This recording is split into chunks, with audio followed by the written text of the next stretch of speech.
ఆఫీస్కైనా ఊరికైనా bike మీద గంటల తరబడి షికారు కొట్టేస్తున్నారా? స్పీడ్ పెంచి కిక్కు ఎత్తుకుంటున్నారా? ఆగండి బ్రో. రోజు ఇలా బైక్ నడితే మీ బాడీ షోకప్లు కొట్టేయడం పక్కా. అసలు లోపల ఏం జరుగుతుందో తెలుసా? నువ్వు బైక్ మీద కూర్చునే పొజిషన్ వల్ల నీ వెన్నెముక మీద విపరీతమైన ప్రెషర్ పడుతుంది బ్రో.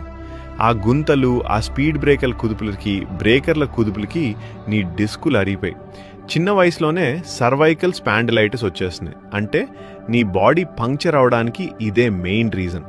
అంతేకాదండోయ్, బైక్ ఇంజిన్ నుంచి వచ్చే వేడి వల్ల గంటల తరబడి సీటుకే అతుక్కుపోవటం వల్ల పురుషుల్లో సంతానలేం సమస్యలు కూడా రావచ్చు.